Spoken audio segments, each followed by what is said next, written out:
ಬರೋ ವಾರ ಇದೇ ತಿಂಗಳು ಬರೋ ವಾರ 23ನೇ ತಾರೀಕಿಗೆ ನಮ್ಮ ಇಂಟರ್ನ್ಯಾಷನಲ್ ಸ್ಟೇಡಿಯಮ್ದು ಗುದ್ಲಿ ಪೂಜೆನ ಮಾನ್ಯ ಮುಖ್ಯಮಂತ್ರಿಗಳು ಉಪಮುಖ್ಯಮಂತ್ರಿಗಳಾದಂಥ ಡಿ ಕೆ ಶಿವಕುಮಾರ್ ಅವರು ಎಲ್ಲ ಸಚಿವರು ಸೇರಿ ನಾವು ಗುದ್ಲಿ ಪೂಜೆ ಕಾರ್ಯಕ್ರಮನ ಹಮ್ಮಿಕೊಂಡಿದ್ದೀವಿ 23ನೇ ತಾರೀಕು. ಅದ್ರ ಜೊತೆ ಟಂಡೂಲ್ಕರ್ ಅವ್ರಿಗೂ ಇನ್ವೈಟ್ ಮಾಡುವಂಥ ಬಾಂಬೆಯಲ್ಲಿ ನಮ್ಮ ಸ್ನೇಹಿತರಿಗೆ ಮಾತಾಡಿದ್ದೀನಿ. ಅವರು ಈಗ ಸಾಯಂಕಾಲವರೆಗೂ ಕನ್ಫರ್ಮೇಷನ್ ಬರ್ತೀನಿ ಅಂತ ಹೇಳಿದ್ದಾರೆ. ಇನ್ನು ಗ್ಯಾರಂಟಿ ಕನ್ಫರ್ಮೇಷನ್ ಮಾಡಿಲ್ಲ. ಬರ್ತೀನಿ, ನಾನು ಒಳ್ಳೆ ಕಾರ್ಯಕ್ರಮ ಇದು, ಹಾಗಾಗಿ ನಾನು ಬರ್ತೀನಿ ಅಂತ ಹೇಳಿದ್ದಾರೆ. ರಾಹುಲ್ ಡೇವಿಡ್ ಅವ್ರನ್ನ ಈ ಕಾರ್ಯಕ್ರಮನ ಕರೆಸ್ಬೇಕಂತ ಪ್ರಯತ್ನ ಮಾಡ್ತೀವಿ. ವೆಂಕಟೇಶ್ ಪ್ರಸಾದ್ ಅವರು, ಅನಿಲ್ ಕುಂಬ್ಳೆ ಅವರು, ವಿಶ್ವನಾಥ್ ಅವರು, ಜಾಗೃತ್ ಶ್ರೀನಾಥ್ ಅವ್ರನ್ನ ಎಲ್ಲ ಕರೆಸ್ಬೇಕಂತ ಪ್ರಯತ್ನ ಮಾಡ್ತೀವಿ. ಆಲ್ರೆಡಿ ನಾನು ಬಾಂಬೆಗೆ ಒಂದು ಹಂತದಲ್ಲಿ ಸಚಿನ್ ತೆಂಡೂಲ್ಕರ್ ಅವ್ರ ಜೊತೆ ಮಾತಾಡಿದ್ದೀನಿ. ಅವರು ನಾನು ಸಂಜೆವರೆಗೂ ನಾನು ಕನ್ಫರ್ಮೇಷನ್ ಕೊಡ್ತೀನಿ ಅಂತ ಹೇಳಿದ್ದಾರೆ. ಮೋಸ್ಟ್ ಪ್ರಾಬಬ್ಲಿ ಅವ್ರು ಬರ್ಬೋದು.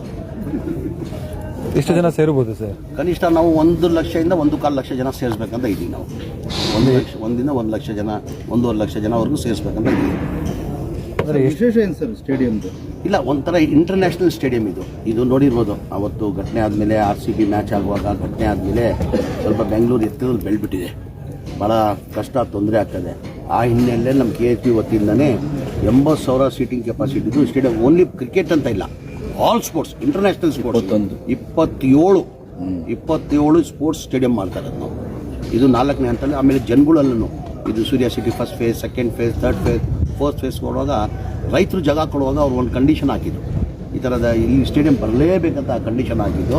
ಅದು ಒಂದು ಕನಸು ಇತ್ತು, ಈ ಭಾಗದಲ್ಲಿ ಜನಗಳದ್ದು ಕನಸು ಇತ್ತು, ಇದು ಸ್ಟೇಡಿಯಂ ಒಂದು ಆಗಬೇಕಂತ. ಆ ಪ್ರಕಾರ ನಾವು 23ನೇ ತಾರೀಕಿನ ಗುದ್ಲಿ ಪೂಜೆನ ಹಮ್ಮಿಕೊಂಡಿದ್ದೀವಿ. ಸರ್, ಸ್ಟೇಡಿಯಂ ಆಗ್ತಿದೆ ಸರ್, ಅಂದರೆ ಟ್ರಾನ್ಸ್ಪೋರ್ಟ್, ಅಂದರೆ ಬಸ್ಗಳ ವ್ಯವಸ್ಥೆ, ಮೆಟ್ರೋ ಇವೆಲ್ಲನೂ ಕೂಡ ಈಗ ಮೆಟ್ರೋನು ಕನೆಕ್ಷನ್ ಕೊಡ್ತೀವಿ. ಆದರೆ ಆಟೋಮೆಟಿಕ್ ಆಗಲೇಬೇಕಿಲ್ಲ. ವೆರಿಬಲ್ ರಿಂಗ್ ರೋಡ್ ಬರ್ತಾ ಇದೆ, ಮೆಟ್ರೋ ಸ್ಟೇಷನ್. ಮೊನ್ನೆನೇ DCM ಸಾಹೇಬರು, ಡಿ ಕೆ ಶಿವಕುಮಾರ್ ಅವರು, ನಾನು, ಶಿವಣ್ಣ, ಶಿವಲಿಂಗೇಗೌಡರು ಹೋಗಿದ್ವಿ. ಅವರು ಈ ಕಂಪ್ಲೀಟ್ ಆಗೋದು ಮುಂಚೆನೇ ಮೆಟ್ರೋ ಅಲ್ಲಿವರೆಗೂ ಹೋಗಬೇಕು ಅಂತ ಹೇಳ್ಬಿಟ್ಟು ಅವರೇ ಇದು ಮಾಡ್ಕೊಳ್ತಾ ಇದ್ದಾರೆ. ಅದು ಬರೀ ಸ್ಟೇಡಿಯಂ ಬರಲೇಬೇಕಿಲ್ಲ, ಅದೆಲ್ಲ ಪ್ರೋಸೆಸ್. ಸರ್, ಇವತ್ತು ಮುಸ್ಲಿಂ ಸಮಾವೇಶ ಆಗಿದೆ. ಮುಸ್ಲಿಂ ಸಮಾವೇಶ ಅಂತಲ್ಲ, ಯಾರೋ ಒಂದು ಒಕ್ಕೂಟದಿಂದ ಸಮಾವೇಶ ಮಾಡಿರೋದು. ನನಗೂ ಕೇಳಿಬಂತು, ಏನೋ ಒಂದು 300-400 ಜನ ಇದ್ದರು, ಏನೋ ಒಂದು ಸಮಾವೇಶ ಮಾಡಿದಾರಂತ. ಏನಿಲ್ಲ, ಅವ್ರಿಗೇನು ಸರ್ಕಾರಿ ವಿರೋಧ ಸಮಾವೇಶ ಏನಿಲ್ಲ, ಮುಖ್ಯಮಂತ್ರಿ ವಿರೋಧ ಸಮಾವೇಶ ಏನಿಲ್ಲ. ಅವ್ರು ನಮ್ಮ ಮ್ಯಾನಿಫೆಸ್ಟೋಲ್ಲಿ ಕೊಟ್ಟಿದ್ದು ಆ ಬೇಡಿಕೆನ ಇದುವರೆಗೂ ಮಾಡಿಲ್ಲ, ಮಾಡಿ ಅಂತ ಅಷ್ಟು ಅವ್ರನ್ನ ಡಿಮ್ಯಾಂಡ್ ಇದೆ. ಅಂದರೆ ಸರ್, ಕಾಂಗ್ರೆಸ್ ಸರ್ಕಾರ ಆಶ್ವಾಸನೆ ಕೊಟ್ಟಿರೋದು ಈಡೇರಿದೆಯಾ ಇಲ್ವಾ ಅನ್ನೋದು ಸಭೆಯಲ್ಲಿ ಇವತ್ತು ಚರ್ಚೆ ಆಗಿದೆ. ಈಗ ನಾವು ಹಿಜಾಬ್ದು ಮಾಡಿದ್ದೀವಿ, ಮೊನ್ನೆ 13ನೇ ತಾರೀಕು ಮಾಡಿದ್ದೀವಿ. ಆ ಥರ ಹಂತ ಮಾಡ್ಕೊಂಡು ಹೋಗ್ತೀವಿ. ಸರ್, 10,000 ಕೋಟಿ ಕೊಡ್ತೀವಿ ಅಂತ ಹೇಳಿದ್ರಂತೆ. ಕೊಟ್ಟಿದ್ದಾರಿಲ್ಲ. ಈಗ BJP ಸರ್ಕಾರದಲ್ಲಿ 2023ರಲ್ಲಿ ಅಲ್ಪಸಂಖ್ಯಾತರ ಬಜೆಟ್ ಇದ್ದಿದ್ದು 850 ಕೋಟಿ. ಇವತ್ತೆಷ್ಟಿದೆ? 4,790 ಕೋಟಿ ಕೊಟ್ಟಿದ್ದಾರೆ 3 ವರ್ಷಕ್ಕೆ. ಮೊದಲೇ ಬಜೆಟಲ್ಲಿ 3,500 ಮಾಡಿದ್ರು, ಆಮೇಲೆ 4,500 ಮಾಡಿದ್ರು. ಈಗ ಮೊನ್ನೆ 300 ಕೋಟಿ ಜಾಸ್ತಿ ಮಾಡಿ 4,790 ಕೋಟಿ ಕೊಟ್ಟಿದ್ದಾರೆ. 5 ವರ್ಷದಲ್ಲಿ 10,000 ಕೋಟಿ ಕೊಡ್ತೀರ ಅಂತ ಹೇಳಿದ್ದು. ಒಂದೇ ಸತಿ 10,000 ಕೋಟಿ ಕೊಡ್ತೀರ ಅಂತ ಹೇಳಿಲ್ಲ. 5 ವರ್ಷದಲ್ಲಿ 10,000 ಕೋಟಿ ಕೊಡ್ತೀರ. ಚುನಾವಣೆ ಟೈಮ್ ಹೇಳಿದ್ವಿ. ಇನ್ನೂ 2 ವರ್ಷ ಬಾಕಿ ಇದೆ.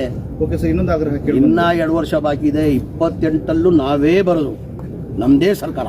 ಸರ್, ಈಗ SIR ಯಾವುದೇ ಕಾರಣಕ್ಕೂ ಜಾರಿ ಮಾಡಬೇಕು ಕರ್ನಾಟಕದಲ್ಲಿ ಅಂತೇಳಿ ಒಂದು ಆಗ್ರಹ ಆಗಿದೆ ಸಮಾವೇಶ. ಈಗ SIR ವಿಚಾರದಲ್ಲಿ ತಮಗೆಲ್ಲ ಗೊತ್ತಿರೋದೇ ವಿಚಾರ. ಈಗ ವೆಸ್ಟ್ ಬೆಂಗಾಲಲ್ಲಿ ನೋಡಿ ನೀವು 65,000 ವೋಟ್ ಡಿಲೀಟ್ ಆಗಿದೆ. ತಮಿಳ್ನಾಡಿನಲ್ಲಿ ನೋಡಿ 65,000 ಡಿಲೀಟ್ ಆಗಿದೆ. ಆ ಕಾರಣಕ್ಕೆ ಎಲ್ಲ ಸ್ಟೇಟಲ್ಲೂ BJPಯವ್ರು ಬಿಟ್ಟು ಎಲ್ಲ ಪಕ್ಷದವರು, ಕಾಂಗ್ರೆಸ್ ಪಕ್ಷದವರು, ಆಲ್ ರೀಜನಲ್ ಪಾರ್ಟಿಯವರು SIR ಬೇಡನೇ ಅಂತ ಹೇಳ್ತಾರೆ. ಈಗ ಸಮಾವೇಶದಲ್ಲಿ ಅದೇ ತೀರ್ಮಾನ ಮಾಡಿದ್ದಾರೆ ಸರ್. ಜೊತೆಗೆ ರಾಜ್ಯ ಸರ್ಕಾರ ಅದನ್ನು ಅಂಗೀಕಾರ ಮಾಡೋದು ಇಲ್ಲ. SIR ನಾವು ಕೇಂದ್ರ ಸರ್ಕಾರ ಮಾಡಬೇಕಾಗಿರೋದು. ಬಿಡಬಾರ್ದು, ಅವಕಾಶ ಕೊಡಬಾರ್ದು ಅಂತ ಹೇಳಿ. ಇಲ್ಲ, ಹೌದು. ನಾವು ಈಗ ಅದು ತೀರ್ಮಾನ ಯಾರು ತೊಗೊಳ್ಬೇಕು? ಕೇಂದ್ರ ಸರ್ಕಾರ ತೊಗೊಂಡಿರೋದು. ಈಗ ವೆಸ್ಟ್ ಬೆಂಗಾಲಲ್ಲಿ ಎಷ್ಟು ಹೋರಾಟ ಮಾಡಿದ್ರು? ಮಮತಾ ಬ್ಯಾನರ್ಜಿ ಅವರು, ಅವರೇ ಸ್ವತಃ ಕೋರ್ಟಲ್ಲಿ, ಸುಪ್ರೀಂ ಕೋರ್ಟಲ್ಲಿ ನಿಂತ್ಕೊಂಡು ಅವರೇ ವಾದ ಮಾಡಿಕೊಂಡ್ರು. ಸರ್, ಪ್ರಿಯಾಂಕಾ ಖರ್ಗೆ ಅವರು RSS ಅವ್ರನ್ನ ಪಾಕಿಸ್ತಾನ ಏಜೆಂಟ್ಗಳಂತೇಳಿ ಮಾತಾಡಿದ್ದಾರೆ. ಪ್ರಿಯಾಂಕಾ ಖರ್ಗೆ ಅವರು RSS ಅವ್ರನ್ನ ಪಾಕಿಸ್ತಾನದ ಏಜೆಂಟ್ಗಳು ಅಂತೇಳಿ. ಅದು ಅವ್ರನ್ನ ಕೇಳಿದ್ರೆ ಚೆನ್ನಾಗಿರ್ತದಿಲ್ಲ. ಅಲ್ಲ, ಅವರು ಆ ಥರ ಮಾತಾಡಿದ್ದಾರೆ.